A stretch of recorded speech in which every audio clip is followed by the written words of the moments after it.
Okay, so here we are with my 1953 WD that I reversed. Thought I would make a quick video about it. When I was looking into building one of these, I looked around and all I could find were videos of people driving them, not necessarily any how-to. So I came up with some ideas of my own, got some help from some other people that sent me pictures, whatnot, and this is how I did it. Picked up the tractor last winter. It ran, but the exhaust manifold gaskets were gone, tires and rims were rotten. So we started off with snapping off all the exhaust manifold studs. So I wound up taking the head off.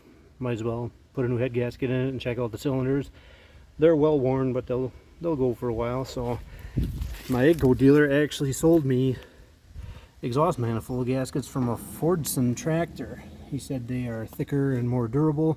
You just gotta modify one hole to make them fit. So far so good. Had to clean out the carburetor because the tank was full of rust and it kept clogging up, so took care of that. The tires were junk, the rims were junk, so I had to, let's see, is this one that I fixed? Nope, that one was okay. This one I had to cut and put a good sized patch in. There, you can see it in there, all the way around. So, tractor came with 6 tires, 2 of which actually hold air, so those are the ones that I put on. Had the rims blasted and powder coated, found a guy that would do them cheap. Well, that's what cheap gets you.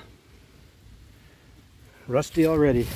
So, if this works out and I put new tires on it, might sandblast them and try it again, because these rims are rusty already. But at any rate, in order to reverse it, you have to take the differential out and flip it over, which involves taking off both final drives, taking off this cover. You take the differential out, flip it over and put it back in. Had to strip off the PTO shaft, the lift arms, the cylinders, seat, the back platform, steering column, gas tank, pretty much everything, and start over. But as far as flipping the differential goes, in order to do that, you have to disassemble the brakes, which WDs are rather infamous for these brake pins being sticky. Right there's the new pin. Now on the passenger side, where the axle seal was leaking, I pulled the pin out by hand. This one, I bought that tool from DJS, pulled the head off, reached up in that hole, torched it off, heated it up repeatedly, and ended up air hammering it out. So something that a guy should know is the pin is not stuck in this final drive housing. It's actually stuck right here, because the hole in the final drive housing is bigger than that pin. So it doesn't pay to heat on here. You got to get your heat right in here. And you can actually, yeah, I think you can see where I did. But at any rate, get the brakes out, then you can flip everything over. Then you have 4 reverse gears and 1 forward gear, which is perfect for turning it around. So then we got to start building everything backwards. I had this seat pedestal made up from a different project, so I just put that on there in place of the fuel tank. Sorry if you can't see very good in here. Made a little battery tray right underneath the seat. So at any rate, to reverse the controls, I cut the steering shaft. This is the original steering shaft here. This is the original steering shaft down here. And this is not, because this is 1 inch. If you look, these U-joints go from, I think it's 1 inch to 7/8. So you got to be careful. You can't just put them same size in there. So at any rate, this is all made from scraps that I had laying around. This is steel on steel here with a grease zerk. Should probably have brass bushings maybe someday, but for right now, just got a long piece of number 40 chain. Put a sprocket on there to tension it. run it down to here. I made this bracket which just straddles, and that's your post for your steering. And then that shaft goes back to get you behind the seat. There we go. I geared it 2-to-1 back here to give you a little mechanical advantage. I would almost call it mechanical power steering. And then I made another mount back here, and that gets you back to your original steering. I am not impressed with how this thing steers, because now I've got it so instead of 7 turns lock to lock, it's 14 turns lock to lock, and it still isn't very easy. I know people have said you can get power steering off of a forklift or power steering off of a combine. I actually just read an interesting article about electric power steering out of a car, and I think that unit would fit nicely right in there. So that may be a improvement for in the future. Then for the controls, you turn the clutch pedal around, the brake and clutch shaft. Turn everything around. You really can't see in here very good. I guess it's not too bad. Made up this little linkage here to a cross shaft that goes across and then pulls on the original linkage, or pushes I should say, so you can get your clutch there. Then I wound up cutting the brake pedals off, flipping them over, welding on some pieces of extension to get the pedals somewhat back where they need to be. I actually rest my feet on this square tube and go backwards to the pedals. As far as the brake linkage goes, I had to screw them in and heat them up and bend them to get them down here. You know, I took this shaft out and turned it around. You have to turn things over and adjust them to get the dimples in the right spot to get your left brake pedal across to your left brake. So the brakes work. I want to do something different here. Put a eye on the end here that's adjustable, because I've got it all set up and the brakes work, but they're at the end of their travel. So that's how I did the controls. You can see I took the PTO right off. I had visions of leaving the PTO on and the lift arms and mounting a snowblower on this thing. I don't see that happening anytime soon. Just hook the brake springs on like so. Same thing over there. So there, now we've got steering and controls. Shifter I just had to heat up and bend a little bit. Got my not so factory shift pattern written down there in case the guy forgets, because everything's backwards now. The hand clutch, I cut that off and welded it back together. Need to revamp that a little bit because it's got quite a long throw. I might change that a little bit, but I just wanted to get this thing operational.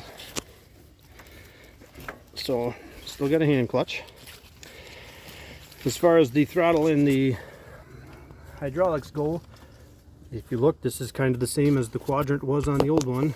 Here's your throttle, and then hydraulics are just basically on and off, just up to turn it on, down to turn it off. The choke I haven't done anything with yet. That is hanging right down here, but this tractor starts so good I never have to use it. I just grabbed the lever on the starter to start it. Not my favorite thing in the world to do is start it from the ground, so I do want to change that. Here's what I did for a fuel tank. This is actually an air tank, and found an old junk fuel tank, robbed the filler neck off of it, got it mounted on here, went to Fleet and got a new sediment bowl. I did put an inline filter in it. I would rather have a plastic tank because I'm sure this one will rust too, but just ran that around in here to the metal fuel line, right to the carburetor. Went to Napa the other day, picked up an alternator with a 1/2-inch pulley on it. I think it's a 63 amp alternator, bolted right on. Just had to move these forward, and I think I had to bend this just a tick. Charges at idle, so now I can put some lights on it for nighttime work. As far as the hydraulics go, I just hooked into the hydraulic pump that runs out of a monster 1/4-inch pipe hole. Runs up to, I actually have a 4-spool valve on there. I only need 2, but this is what I had laying around, so run it up to that valve. So I have bucket up and down and tilt back and forth.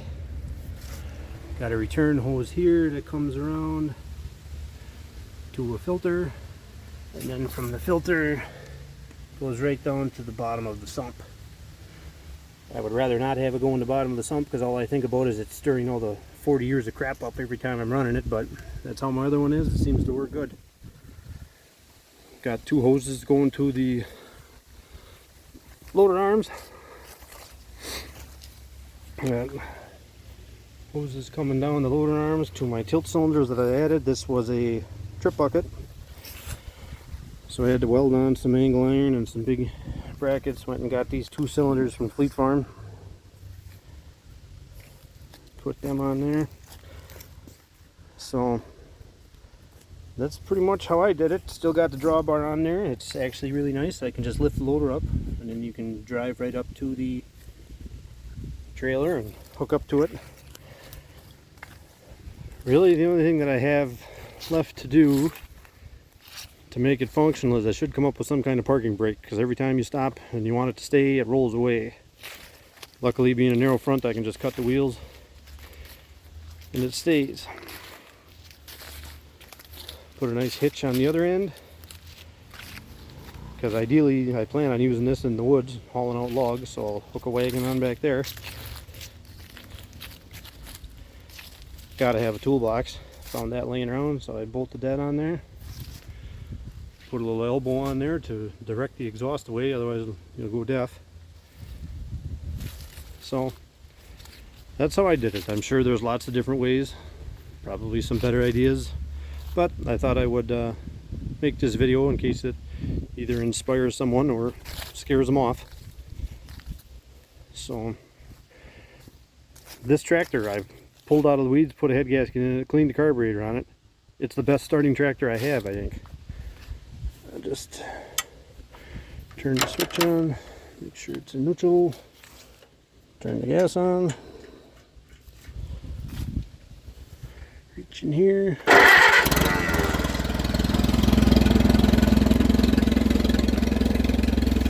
Should probably come up with a little bit better way to get on this thing. Mount some steps or some bars or something to get on it. Getting yourself turned around is a bit of a trick,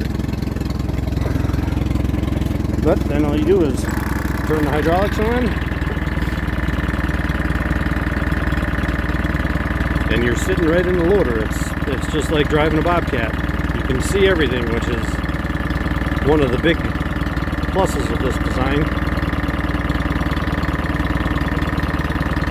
So the loader goes, this is eye level pretty much.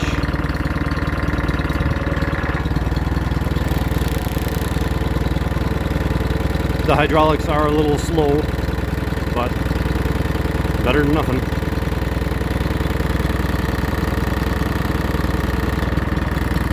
That's all the farther I get for a dump because of the size of my tilt cylinders. It would be faster if I would rev it up as well.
W30 in it.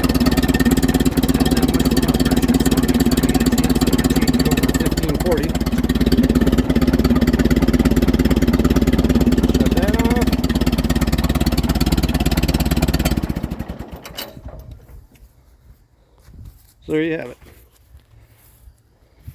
Like I said, it's really neat. It's like driving a Bobcat. You're sitting right in the loader. You can see everything. I've lifted 1,000 pounds with it. I actually have a scale, and I lifted some telephone poles before we cut them up. And the biggest one was 960 pounds. Lifted it up and carried it around, no problem. So, hope this gives somebody else some ideas in case they want to do it.